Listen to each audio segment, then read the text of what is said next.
Okay, good afternoon. As Sarah mentioned, my name is Jennifer Sylliboy. I'm a Mi'kmaq from Eskasoni, Nova Scotia, which is located in Mi'kma'ki, the ancestral and unceded territory of the Mi'kmaq. I currently work for the Unama'ki Institute of Natural Resources as part of the Aquatics Research and Stewardship team. And I'm honored to be able to share some of my knowledge and experience with you today as keynote speaker for this meeting. So my title, I kind of struggle with my title and I feel like it could have been better, but I chose using Etuaptmumk as an approach to collaboration, Mi'kmaq successes and challenges in aquatic research and fishery management in Nova Scotia.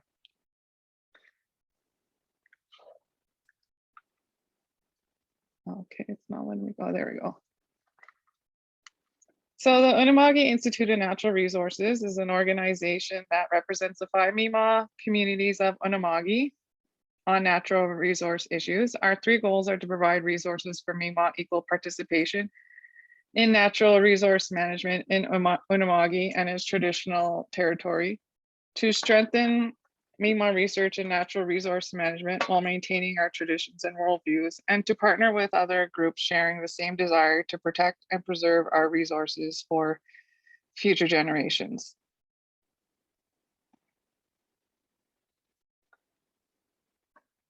So I'd like to open with a quote from one of my favorite authors, Robin Wall Kimmerer, from her address to the UN's 5th Interactive Dialogue on Harmony with Nature back in 2016. So the Indigenous worldview has been marginalized for generations because it was seen as antiquated and unscientific, and its ethics of respect for Mother Earth were in conflict with the industrial world, bent on treatment of the earth as if what Native people call gifts were nothing more than resources destined for consumption by humans. But now, in this time of climate change and massive loss of biodiversity, we understand that the Indigenous worldview is neither unscientific nor antiquated, but is in fact a source of wisdom that we urgently need.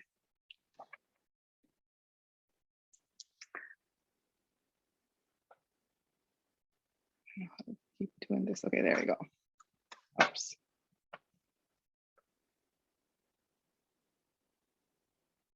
So the theme of this AGM is rebuilding from the ground up, fundamental interactions in aquatic restoration and management. And it's a great theme, but the question we must ask ourselves is how do we rebuild from the ground up? A fundamental area to rebuilding that will be the basis of my talk today is acknowledging the past and current relationships between Indigenous and non-Indigenous peoples of Canada and determining, oh my God, there we go. And determining what you would like to see that future relationship look like. In doing that, it is fundamental to address how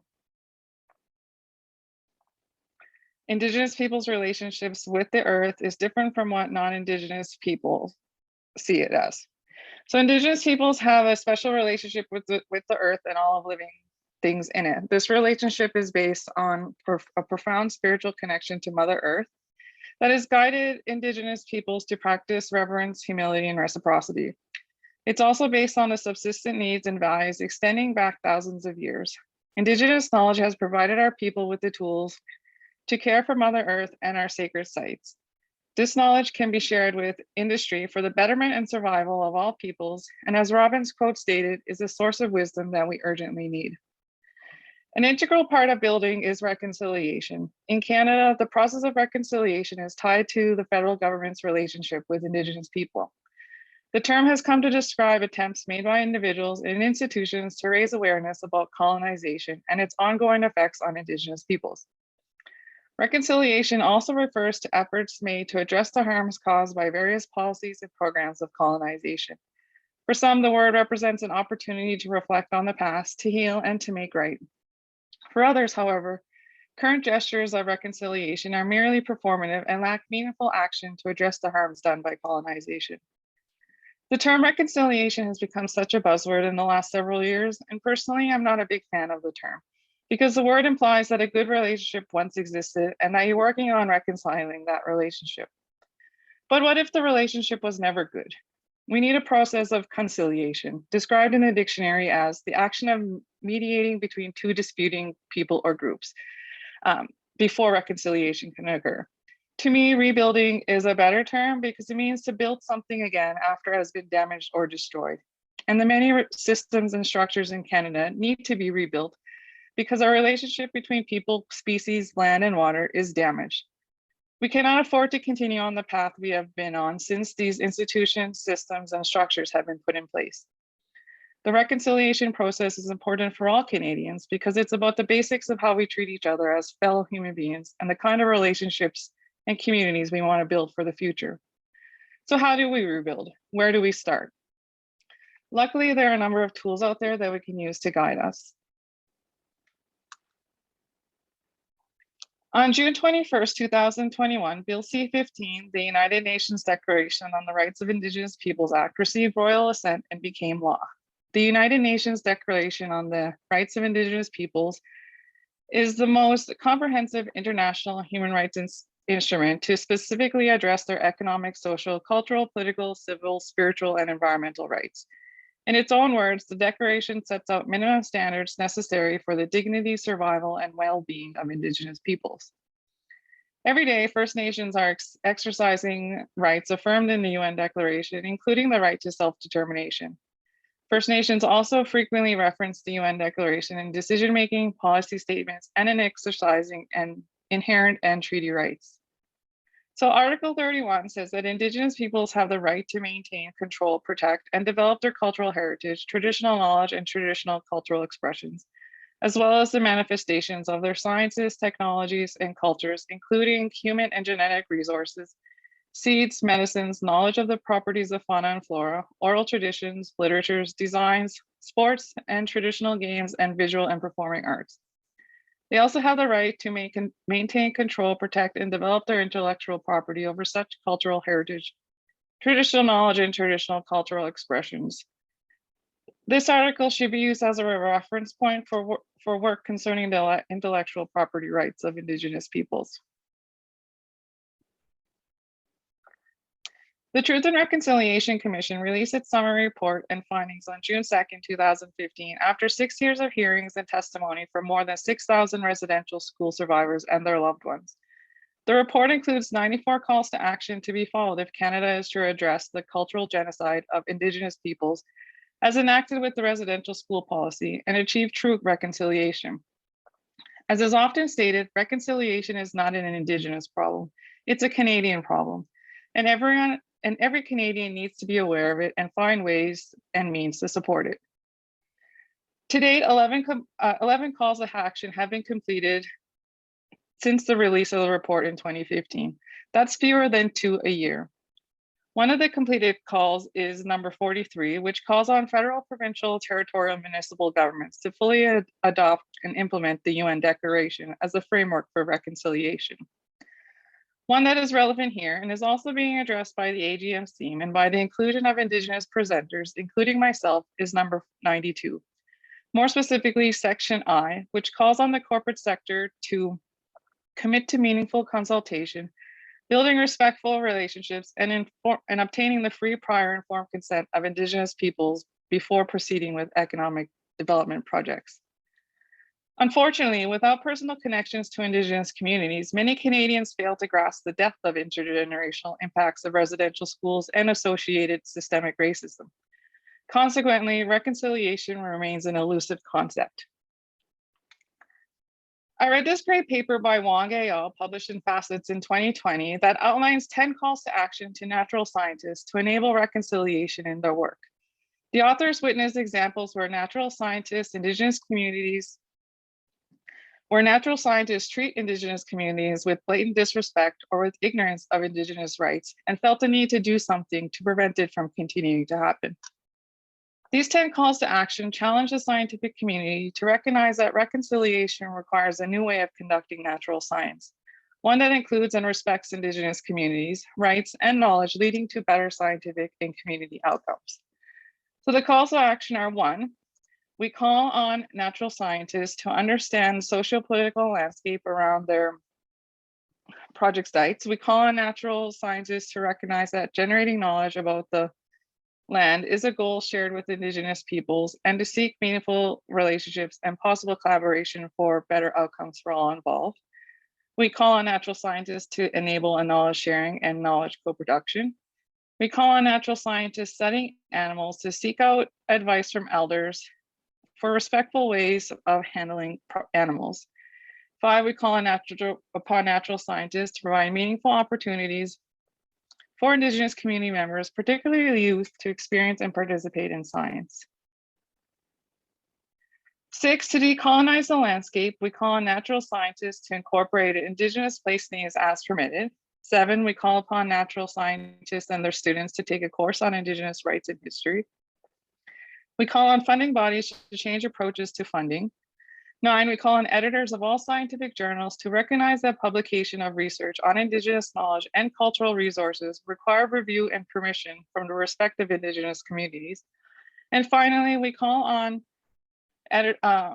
all natural scientists and post-secondary research institutions to develop a new vision for conducting natural science, fundamentally mainstreaming reconciliation in all aspects of the scientific endeavor from formulation to completion.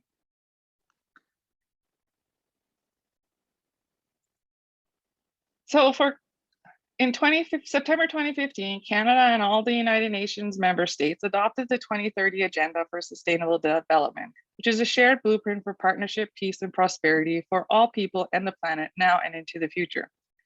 The 2030 Agenda focuses on the commitment to leave no one behind. At the heart of this agenda lie the 17 Sustainable Development Goals that aim to address today's social, economic, and environmental challenges. These goals recognize that ending poverty must go hand in hand with strategies that improve health and education, reduce inequality, and spur economic growth, all while tackling climate change and working to protect and preserve the environment.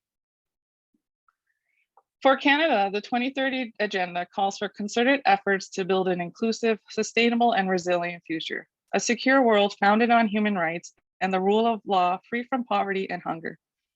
One with full productive employment and access to quality education, universal health coverage, where gender equality has been achieved, culture and diversity are celebrated, and the environment is protected. Collaboration with Indigenous peoples is crucial to Canada's successful implementation of the 2030 Agenda and the central commitment to leave no one behind.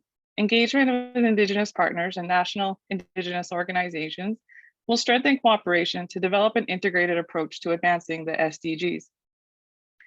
It will also help to effectively implement Canada's obligation to uphold Indigenous peoples' inherent right to self-determination and honor commitments under modern treaties and self-governance agreements.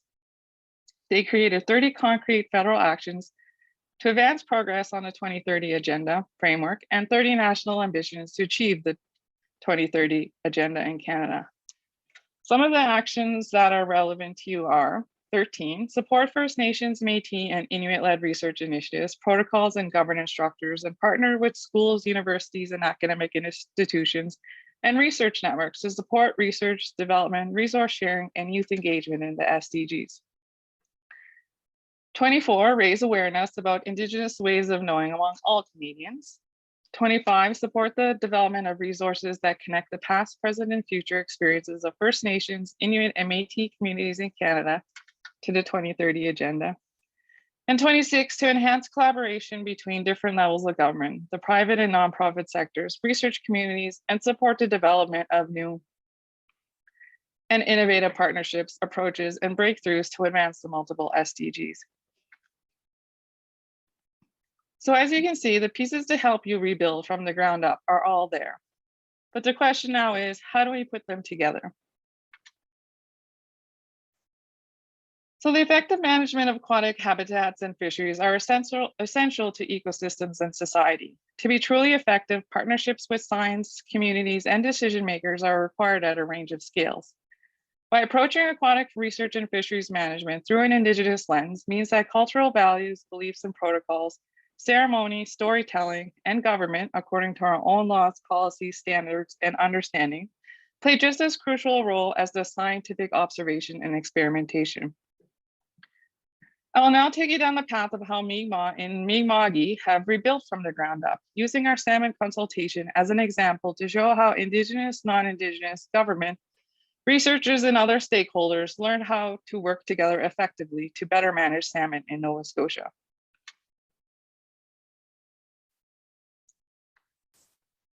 The Mi'kmaq Nation belonged to a much larger tribal group known as the Wabanaki Confederacy, which included the Mi'kmaq, Maliseet, Passamaquoddy, Penobscot, and Abenaki tribes of Eastern North America.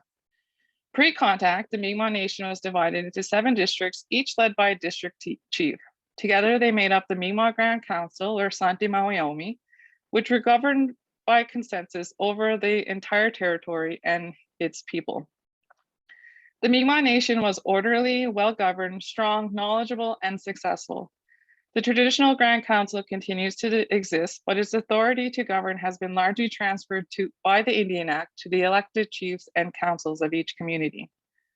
Oral history and archaeological evidence place the Mi'kmaq in Mi'kma'ki for at least 13,500 years. The Mi'kmaq are the Indigenous people of Atlantic Canada, Eastern Quebec, and Northern Maine, what we refer to as Mi'kma'ki. 90% of our diet derived from aquatic species. Today, not everyone fishes, but many still benefit. Fishing is left to those that are gifted, skilled, and embrace our cultural teachings. As mentioned, we are self-governing. We have an aggregate form of governance referred to as the Assembly of Nova Scotia Mi'kmaq Chiefs, where our community leadership declared nationhood and organized as a political body to unite and empower the Mi'kmaq to resolve issues that impact Mi'kmaq rights and title. Our treaties are with the British Crown, not Canada. The Mi'kmaq treaties are about relationship and diplomacy and maintaining and structuring relationships between diverse nations, Aboriginal and European. The treaties establish political order intended to prescribe nation-to-nation relations in the context of coexistence and not to surrender land or resources or as subjects of the British Crown. So we are all treaty people. Nova Scotia has several historic treaties with the Mi'kmaq dating back to the 1720s. The significance of the treaties is not only in the words contained in the documents, but in the conversations and ceremonies that accompanied the negotiations, which established meaningful relationships. During the 1700s, repeated attempts were made to reach peace by agreement between the British and the Mi'kmaq, but they did not resolve the conflicts between the two nations. After decades of conflict, they were entered into to create peace and hostilities and to facilitate trade. An event took place on June 25, 1761, during the signing of a peace and friendship treaty titled the Burying of the Hatchet Ceremony, and those who signed them celebrated by dancing and singing. With the expansion of British loyalists in the late 1770s, the relationship that once existed between the Crown and the Mi'kmaq changed. Loyalist migrations and the government's creation of reserves in the 19th century pushed Mi'kmaq communities onto lots of land that were much smaller than their traditional territories. Over hundreds of years after the last treaty was signed in 1761, the British Crown and non-Indigenous population began to ignore and forget the treaties and their meaning, with this leading to a judicial decision in 1928 that the treaties were not legally binding documents on either the Crown or the Mi'kmaq. The Mi'kmaq did not forget the treaties. Medals exchanged at the ceremony in the 1760s were passed from generation to generation by the Mi'kmaq, along with the oral history that the treaties were signed with the British Crown to protect Mi'kmaq traditional rights to harvest. However, as access to land and resources shrank in the developing colony, Mi'kmaq people's treaty rights to harvest became limited and then prohibited without justification. This was a serious hardship on the Mi'kmaq people. This damaging period in Canada's history is marked by laws, policies, and practices, including, but not limited to, enfranchisement, 1857, the Indian Act, 1876, the pass system in 1885, centralization in 1942, residential schools, which were in operation from 1930 to 1996, including the Shubenacadie Residential School in Nova Scotia that closed in 1966, the Federal White Paper of 1969, and the 60s Scoop, which ran from the late 1950s into the 1980s. In the 20th century, Canada began recognizing and protecting treaty rights. The passing of the Constitution Act, which more specifically sections 35 and 52, meant that there was constitutional protection of Aboriginal rights and created legal pluralism. Indigenous practice supersedes federal or provincial laws. The Aboriginal right to fish for food, social, and ceremonial needs was affirmed in the 1990 Sparrow case. legal rights based on historical occupancy, and it prioritizes food, social, and ceremonial needs over other user groups.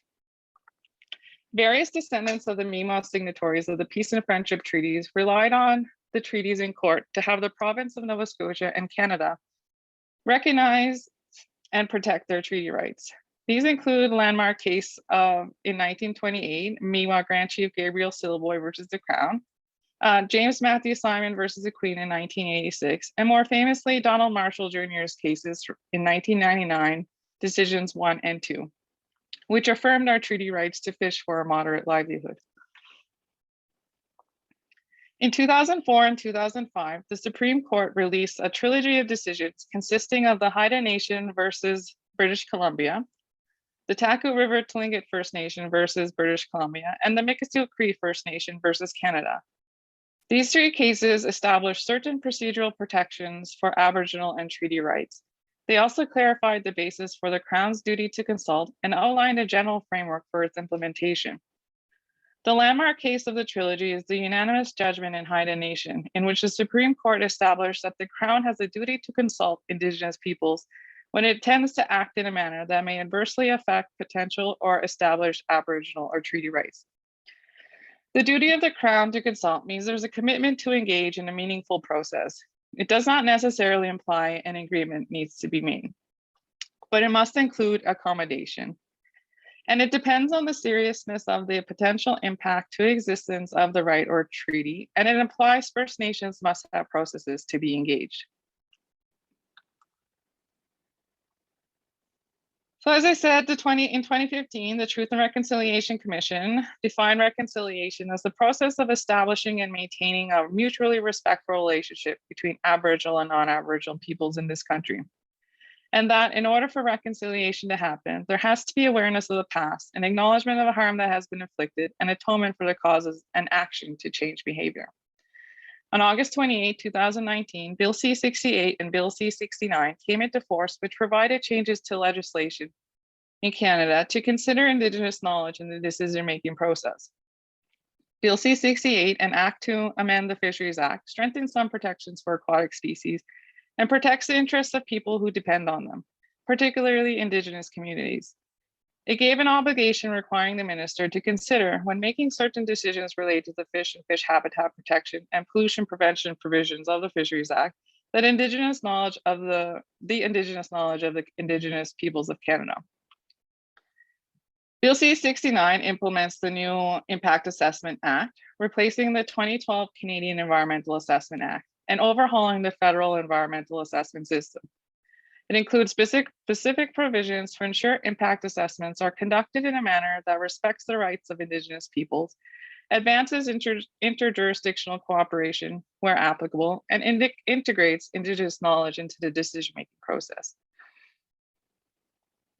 Collaboration with academia, industry, and government via nation to nation are also essential. The Aboriginal Fisheries Strategy, a federal policy, is of assistance to DFO in managing the fishery in a manner consistent with the Sparrow decision and subsequent Supreme Court of Canada decisions. The AFS seeks to provide for the effective management and regulation of fishing by Aboriginal groups through the negotiation of mutually acceptable and time-limited fisheries agreements between DFO and Aboriginal groups. So there are opportunities to include Indigenous knowledge. Canadian law is evolving, and there are many opportunities to work with Indigenous people. The challenge is often how, and in the East, two-eyed seeing, or Etuaptmumk, is credited as a potential solution when working between Indigenous and non-Indigenous peoples. The two-eyed seeing concept, developed by Elder Dr. Albert Marshall, his late wife Martina, and Dr. Cheryl Bartlett, is world-renowned. Two-eyed seeing refers to learning to see from one eye with the strengths of Indigenous knowledges and ways of knowing, and from the other eye, the strengths of Western knowledges and ways of knowing, and using both these eyes together for the benefit of all. It refers to the gift of multiplicity. As Mi'kmaq, we are excellent two-eyed seers, and Albert once said, "Wouldn't it be great if everyone thought like Mi'kmaq people?" It's how our culture survived through adaptation. They don't tell us how to do two-eyed seeing, but they do give us guidance. Two-eyed seeing is about co-learning. It's about the opportunity to co-produce knowledge using the best of Western and Indigenous knowledge. Fundamental to two-eyed seeing is knowing what knowledge is, whether it is Western knowledge or Indigenous knowledge. The approach that UINR brings to two-eyed seeing is based on a knowledge system, not the knowledge itself. We prefer to think of knowledge as a verb. It's how we know rather than the what we know.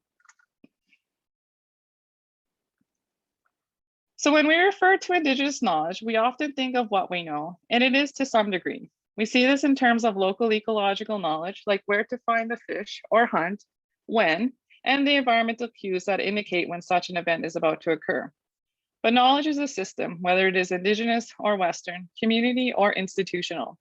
This knowledge system is comprised of many things: what we know, how we practice our knowledge, how we adapt to it, and how we transmit knowledge are the elements most people are familiar with. But the values and the underlying beliefs that are also a part of a knowledge system are often ignored. And this is problematic because often the values are at odds between cultures, creating a barrier to collaboration. There are two challenges in a two-eyed seeing process from the beginning. The first is that we don't understand each other's knowledge system. And the second is that we don't understand our own knowledge system. Western knowledge is referred to as science-based knowledge. It's a systematic verification process to test questions from observations. It attempts to produce empirical information that can be repeatedly generated and is designed to reduce bias. It consists of the scientific method of hypothesis development, design, execution, analysis, and interpretation. It is considered to be fully objective and indisputable. Current decision-making models in fisheries and government for resource management perspective is segregated and hierarchical. Science informs management. Are there values in Western science? For sure. Western science values written transmission of knowledge, it values statistics, and it values a certain way of knowing. Indigenous knowledge is somewhat more complicated. Nicole Etuaptmumk examined the typologies of Indigenous knowledge in the literature and identified the strengths and weaknesses of the orientations, as she called them. As for orientations, the first two, ecological and critical, refer to Western perceptions of Indigenous knowledge. Relational is how Indigenous people describe their knowledge system, and collaborative is where we strive to be when we engage in cross-cultural collaborations, where two-eyed seeing is the goal.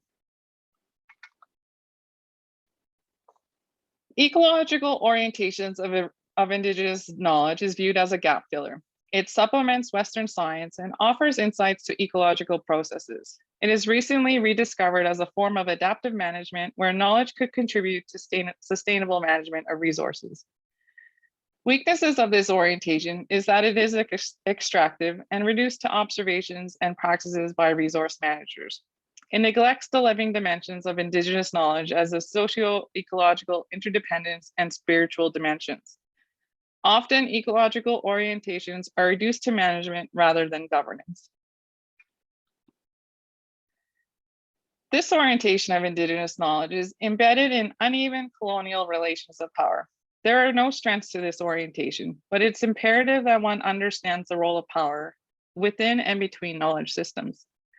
This perspective distorts Indigenous knowledge and reduces it to observations, resource management systems, and past and current uses. It overlooks the belief systems, values, cultural significance, social relations, and place-centered identity. Here, written knowledge is valued over experiential or oral knowledge. We often see this as expressed as attempts to fit Indigenous knowledge into science, thereby reinforcing the hierarchical structure and power Western society exerts on Indigenous knowledge. Indigenous knowledge is their relationship with the natural world. It is lived, and it is what one does rather than what one knows about. It is distinct and highlighted as different from Western science. It is knowledge that is embedded in cultural frameworks that are rooted in the land and cannot be separated from the roles and responsibilities of the culture. Like other knowledge systems, it expands and contracts in relation to wider social and ecological processes.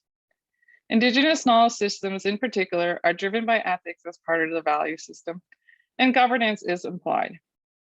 It's also not easy for just anyone to understand Indigenous knowledge. It requires Western scientists and resource managers to transcend worldviews and recognize the uniqueness of Indigenous knowledge as a standalone system. It is not universal or pan-Indigenous. It is place-based knowledge that may come from many sources. It requires empowered participation at multiple levels, decision-making, technical, and managerial. A collaborative orientation is a means of empowerment for Indigenous peoples as opportunities to influence environmental and resource management regimes. Some of its strengths is that it is process-based. It encourages research practices that build self-governance capacity and encourages innovative and transformative processes. It aligns ethics with goals and values, and it's an invitation for co-learning and co-production to build adaptive capacity. It does, however, require a long-term view and institutional transformation to bring together different ways of knowing together. So it can get complicated. Working between knowledge systems can be challenging, and as we will soon see from our salmon consultation process, first we have different values and beliefs. What we value informs what and how we do things, and this is a source of conflict and tension. Next, add incompatible knowledge systems.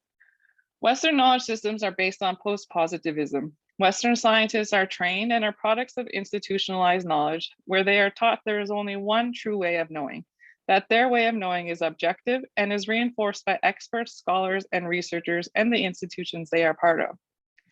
Indigenous knowledge, however, is relationship-based and can appreciate multiple ways of knowing, and that many people contribute to knowing. No one person can hold all the knowledge.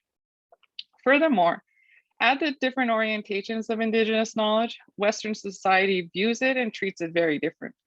It reduces it and or exerts power over its use and credibility. Indigenous people do not separate what they value from what they know or do. Their knowledge system is the relationship to the natural world. In our experience, two-eyed seeing is a potential solution to incorporating Indigenous knowledge. Here, values specific to each perspective are negotiated while respecting the underlying beliefs of both Western and Mi'kmaq knowledge systems. It encourages research practices that build self-governance capacity and encourages innovative and transformative processes.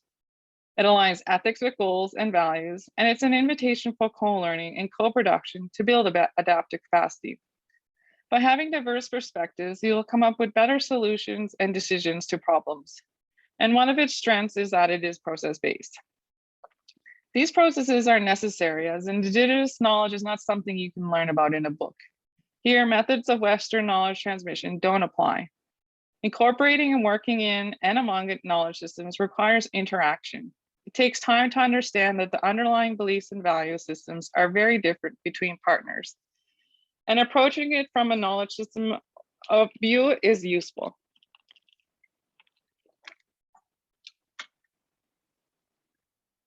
The Mi'kmaq have fished Atlantic salmon for as long as they have existed. It's an important part of our cultural identity.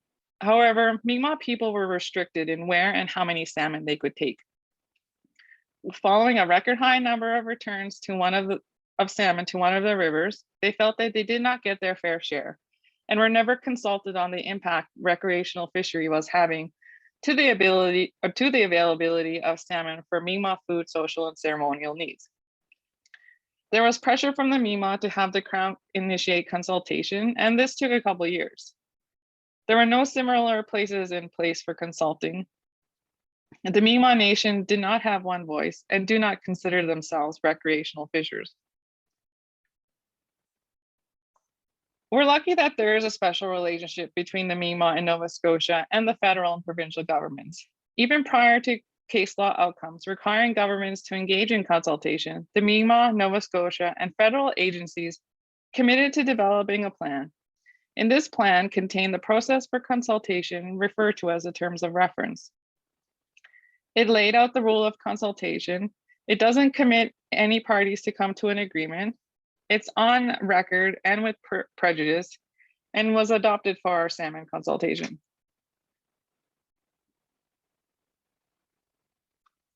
After a couple of years, following the request from the Mi'kmaq Nova Scotia to consult with First Nations, DFO did engage in consultation. Using what is referred to as a consultation table, representatives were present from the federal and provincial governments who have authority for managing salmon in Nova Scotia. Rivers in the national parks are under the jurisdiction of Parks Canada. The province of Nova Scotia issues licenses for salmon fishing, but the responsibility to manage diagenous species falls on DFO. This was a significant opportunity for many things. It was a first opportunity for inclusion and input as a unified voice. As this was formal and under the terms of reference, it was on record. For example, we were recipients of the science assessments or updates to the stock status before they go public. Excuse me. There was opportunity to build relationship with the scientists and resource managers, many of which we did not have existing relationships with. And for the regional decision makers, the regional director general for both regions of DFO had a chance to hear directly from Mi'kmaq some of the concerns that we had, and for them to also learn about Mi'kmaq culture and salmon fishing. This would not have been possible without the creation of working groups that were off record, so that discussion and, importantly, co-learning could take place. The table meets twice a year and is in the 9th year of operation. Working together was quite challenging. It took a couple of years to understand that our underlying beliefs and value systems were very different. When you're immersed in your own culture, one of the things that is realized is that you often don't understand your own culture until you are faced with another way of working or viewing the world. This was largely the challenge to collaborative work, the lack of understanding of both our own and each other's knowledge system. The foundation of our Mi'kmaq culture is Etuaptmumk. It is the belief that we are all related, the living and non-living. The creation story tells a legend that the Mi'kmaq came from the land, born from sand, rock, leaves, and sweetgrass, and that learning comes from experience that is passed down through practice. We developed an intimate understanding of the relationships between the living and non-living, so that each plant, animal, constellation, full moon, or red sky tells a story that guides our people so they can survive. Etuaptmumk is a key value that arises from the Mi'kmaq belief in Etuaptmumk. It is about self-imposed limitations, respecting life by preventing waste, providing for your community, and incorporating spirituality into practice. These beliefs affect the way we treat the natural world for sustenance and survival. Animals and plants are not taken if they are not needed. All spirits are acknowledged and respected as relatives and are offered tobacco, prayer, or ceremony, or a combination when taken. No part of an animal is wasted. All parts that cannot be used are returned to the creator. And the last key value or belief that Mi'kmaq people have is Mi'kmaq responsibility, which can be best summed up by our elder advisor, Dr. Albert Marshall, who says, Mi'kmaq carry a great sense of responsibility. As all life is our relations, any loss of life is a loss of kin and spirit. The unintentional eradication of species is deeply connected to loss in cultural identity. Time on Earth is merely borrowed from future generations, and as such, the Mi'kmaq have the inherent responsibility to ensure all of nature's gifts are there for the next 7 generations. This is what we truly believe. This is what reinforces our Mi'kmaq spirituality, that no one being is greater than the next, that we are part and parcel of the whole, we are equal, and that each one of us has a responsibility to the balance of the system. When the salmon group began discussions on the impact of the recreational fishery restrictions for Mi'kmaq salmon fishing and stock status, it was like people were talking at each other and no one was really understanding. It wasn't until those perspectives were mapped, as shown in the table, and two-eyed seeing used as a tool to help understand different perspectives, that the group really started to understand where each was coming from. Especially when it came to conservation measures, which is where much of the discussion was focused. Here, Western concepts of conservation and Mi'kmaq notions and conservation practices were very different. For example, regulations determine conservation practices, but for the Mi'kmaq, it was about customary practices and cultural teachings. Salmon as gifts were taken when offered. No one salmon, a multi-sea winter kelp, or grilse was seen as being less value or more value. The primary conservation measure, catch and release, adopted by DFO, is at odds with Mi'kmaq teachings of not playing with food and the respectful treatment of salmon. And while all groups agreed that conservation was important, it was evident that the groups could not agree on how to achieve conservation. Despite the collision of knowledge systems, working together to improve fisheries governance while respecting Aboriginal rights to fish and the need to balance cultural practices against the challenge of conservation was our goal. So despite some of the challenges in this process, several successes are noted. We are sharing responsibility for salmon fishing. We are improving technical capacity and sharing resources and data. There were changes in catch and release seasons for 2 rivers to reflect Mi'kmaq concerns for mortality and morbidity when fishing in warmer waters, and there was support to reduce the number of tags available to the retention fishery at the time. There is improved reporting of Mi'kmaq salmon harvest and the receipt of the information to the scientists in a timely manner. Governance co-evolved to address gaps. A Mi'kmaq Salmon Advisory Committee was created to fill the gap in communities to ensure fishers' voices are represented in the processes. A strategy for adaptive management was developed to help alleviate challenges arising from allocations to rivers with declining populations. But in the end, the group was able to balance cultural expression with conservation, and there was an agreement to use one primary conservation measure and incorporate Mi'kmaq fishing practices. Moving forward from this experience, we are often asked, how can we incorporate Indigenous knowledge in fisheries management? And here are some of the key lessons learned from our experience. Shared space is needed for co-learning. Cross-cultural learning is fundamental to two-eyed seeing. To do this, Indigenous peoples need to be included, but included in a way that is not tokenism. Meaningful engagement and preferably partnerships are needed. Challenges are expected, especially when knowledge systems collide. Don't shy away from those tensions. It's those tensions where two-eyed seeing is needed. The knowledge system approach is useful in dispute resolution. It lends itself to knowing that beliefs are non-negotiable, but values are. If we work to recognize what the most important value or values are, then we have the opportunity to collaborate and integrate knowledge systems. This is the benefit of understanding knowledge systems in the context of two-eyed seeing. It's knowing where we can bend and where we can't. When working with Indigenous peoples, it's important to decolonize. This doesn't mean throw away colonialism. This means respecting and understanding that there is more than one way to look at the world, and this is informed by culture and history. Decolonizing is necessary for non-Indigenous and Indigenous people alike. Western ways are ingrained in our education system and are institutionalized. Indigenous people are not immune to this. Decolonizing is about recognizing that there is more than one way to view the world, and the Indigenous way is through the lens of relationships. Knowledge systems are important. Understanding your knowledge system is necessary. How do you acquire knowledge? What makes knowledge credible for you? What are your values? The roles of values shape what and how we do things, and they may not be explicit. It takes time for values to surface. Obviously, having shared values as a platform from which to work is less complicated, but even if you think there are no shared values, remind yourself why you're collaborating in the first place. There is a shared value, otherwise you would not be at the table. So building on the foundation of our Mi'kmaq values of equality, equity, and Netuaptmumk, and given the interest in two-eyed seeing, reconciliation, and the need for many projects to collaborate and partner with Indigenous peoples, we created a set of 10 partnership tenets to provide guidance on how this can be achieved with UINR. So 1 is engage early. Co-development of the project is expected. Relevance of the project is key to our participation. The project outcomes must benefit UINR or the Mi'kmaq community interests. Partnerships must be based on equality, and this is expressed as shared decision-making. How the project is developed, implemented, and communicated must be through a partnership arrangement integrated within the project.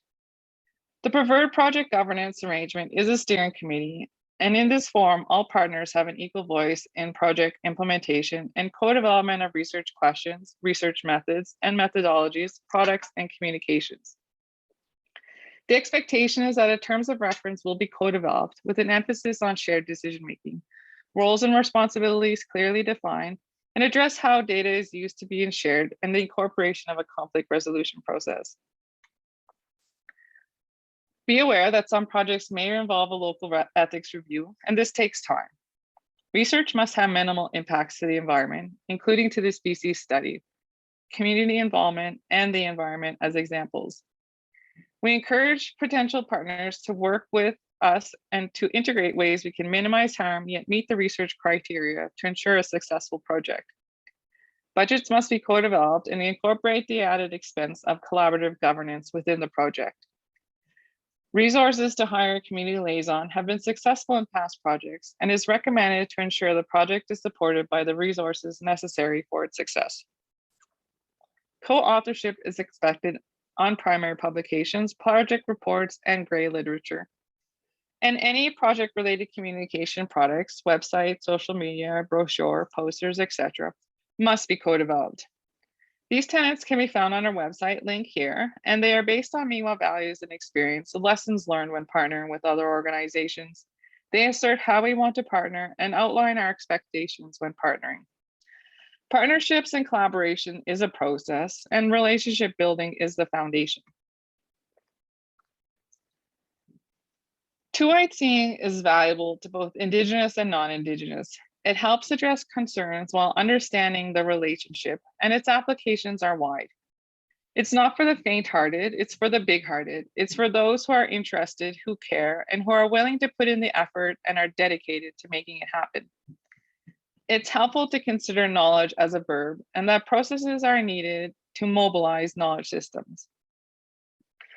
Opportunities to incorporate Indigenous knowledge require a shift in how government gets its knowledge to inform decision-making and enhance its understanding of Indigenous knowledge systems. It requires external knowledge not currently in government institutions. Our UINR partnership tenets can be used as a guide for incorporating Indigenous knowledge systems. So back to the big picture. Reconciliation inspires both Indigenous and non-Indigenous communities to transform Canadian society so that future generations can live together in dignity, peace, and prosperity. It is an ongoing process of creating and fostering respectful relationships. A critical part of this process involves recognizing the impact that Canada's colonial history has had on First Nations, Inuit, and Métis, repairing the damaged trust, offering individual and collective reparations, and following through with concrete actions that demonstrate real societal change. It requires political will, joint leadership, trust building, accountability, and transparency. It requires individuals to embrace all the opportunities to build a country that Canada always aspired to be, the one it pretends to be, the one that recognizes the inevitable failures built into colonialism. So some key takeaways on how to be better allies and do good work. Oops.